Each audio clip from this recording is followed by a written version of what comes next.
Hello students, okay, today we are going to do our first poem in poetry section, and the poem is A Lecture Upon the Shadow. So this is our first poem, and as you have done it earlier, but now we are going to do it again in our video. Before it I have given you audio about it. So here first of all we are going to discuss about its topic. A lecture upon the shadow. Lecture, what do you mean by lecture? To give speech. And upon the shadow, so which kind of shadow here the poet is talking about? किस shadow की बात कर रहा है वो? कौन से shadow के ऊपर लेक्चर दे रहा है? शेडो पे कभी कोई लेक्चर दिया जाता है? तो इसको समझने के लिए आपको बहुत ही इसकी डेप्थ में जाना पड़ेगा.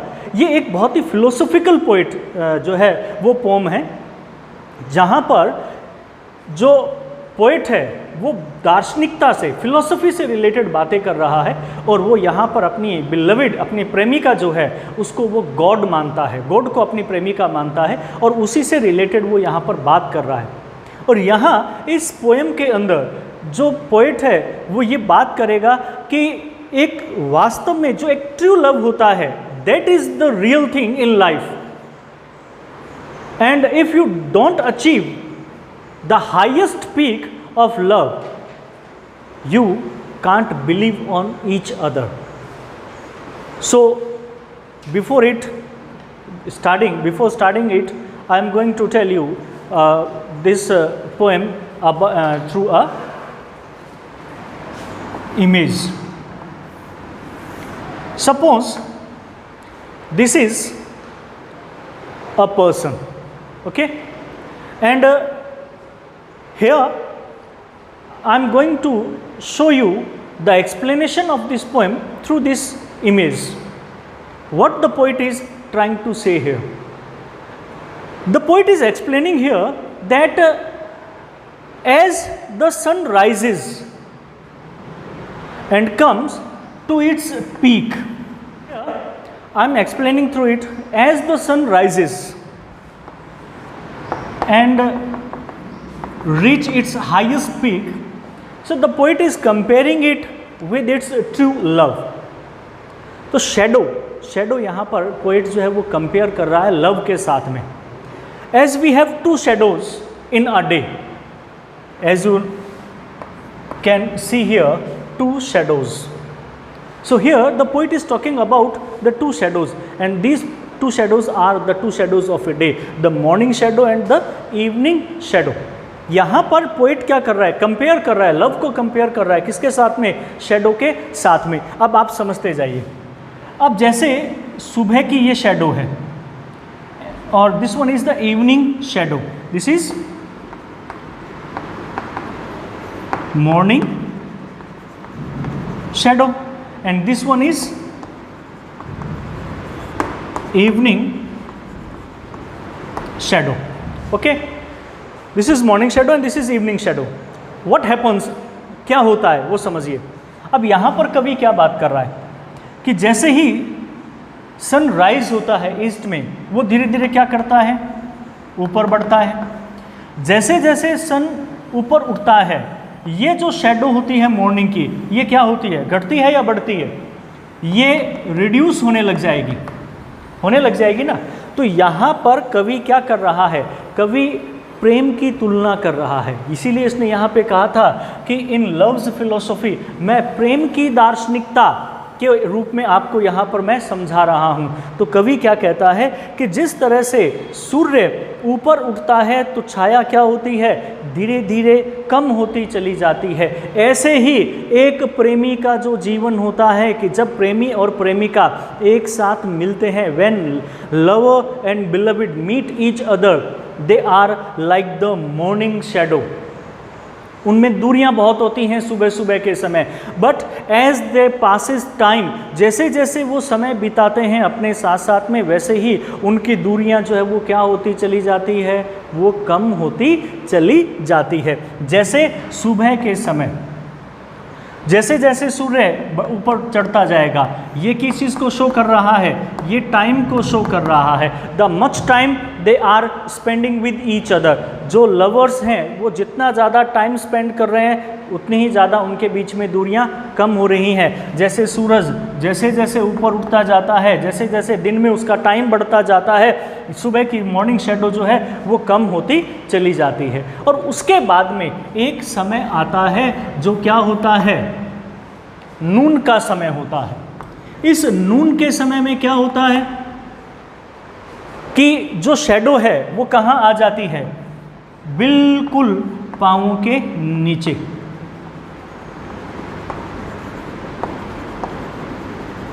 कहाँ आती है, बिल्कुल पाँवों के नीचे आ जाती है। मतलब क्या है इसका कहने का, कवि का यहाँ पर कहने का तात्पर्य है कि ये जो शेड, जब जिस तरह से नून जो है, नून के समय सन जो है वो हमारे सर के बिल्कुल ठीक ऊपर होता है और छाया बिल्कुल पाँव के नीचे आ जाती है, उसी प्रकार से जब एक प्रेमी और प्रेमिका यानी कि जो लवर्स हैं, when they spend much time with each other, जब एक दूसरे के साथ में वो समय जो है वो बहुत ज़्यादा बिता देते हैं, तो क्या होता है, उनकी सारी दूरियां खत्म हो जाती हैं। कि जैसे एक सूर्य की जो दूरी है वो खत्म हो जाती है। सूर्य की दूरी से मतलब कि जैसे ही सूर्य बिल्कुल एकदम सर के ऊपर आता है तो उसकी छाया जो है वो क्या होती है, पाँवों के नीचे आ जाती है। तो दूरियां खत्म, जैसे मॉर्निंग की शेडो खत्म हो जाती हैं, ऐसे ही जब प्रेमी और प्रेमिका समय एक दूसरे के साथ बिताते हैं तो उनकी दूरियां भी खत्म हो जाती है। अब यहाँ पर कवि कहता है कि our love should be like this noon sun, कि हमारा प्रेम नून के सन के समान होना चाहिए, हाईएस्ट पीक के ऊपर। And the poet doesn't want to reduced his love like an evening shadow और इवनिंग सन। क्या होता है कि जैसे ही सन जो है वो नून के बाद में आफ्टरनून और इवनिंग की तरफ जाता है तो क्या होता है, जैसे जैसे सन जो है वो नीचे आता है तो जो शेडो है वो क्या होती है, बढ़ती चली जाती है। शेडो क्या होती है, बढ़ती चली जाती है। ये क्या चीज़ है, ये शो कर रहा है डिफरेंसेस को। ये किसको शो कर रहा है, डिफरेंसेस को, कि अगर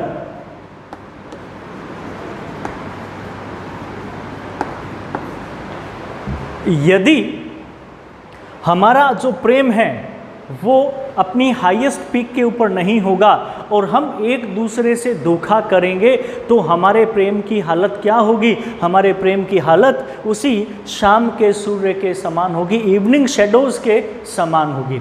कि जैसे जैसे जो प्रेम है, सन जो है वो नीचे ढलता जाएगा, ठीक है, तो उसी प्रकार से हमारी जो प्रेम है जैसे जैसे वो ढलता जाएगा, हमारे आपस में फ्रैक्शंस बढ़ते चले जाएंगे, म्यूचुअल अंडरस्टैंडिंग बढ़ती चली जो है वो ख़त्म होती चली जाएगी। हम म्यूचुअल अंडरस्टैंडिंग जो हमारी बिल्कुल ख़त्म हो जाएगी तो हमारे बीच में जो डिफरेंसेस है वो इवनिंग शेडो के समान बढ़ते चले जाएंगे और एक समय ऐसा आएगा कि जब हम एक दूसरे से बिल्कुल दूर हो जाएंगे।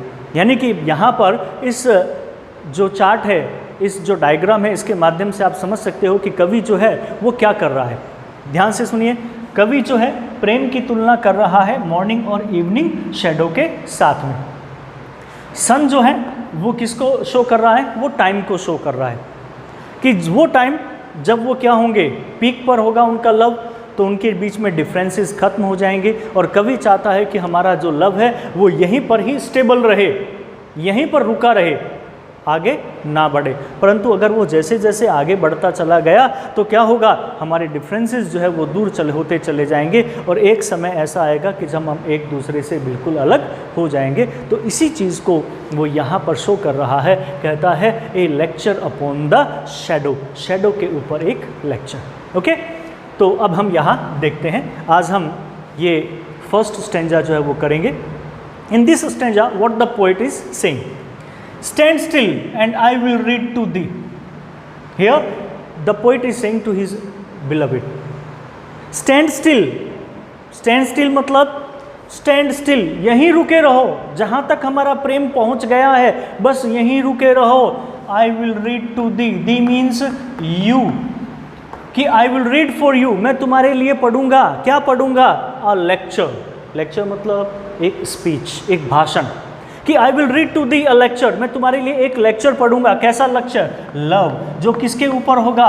लव पर होगा। मैं तुम्हें एक लव का लेक्चर जो है वो मैं तुम्हें सुनाऊंगा। इन लव्स फिलोसफी, जो प्रेम की दार्शनिकता से भरा हुआ होगा, कि मैं प्रेम की दार्शनिकता के ऊपर मैं तुम्हें एक लेक्चर दूंगा।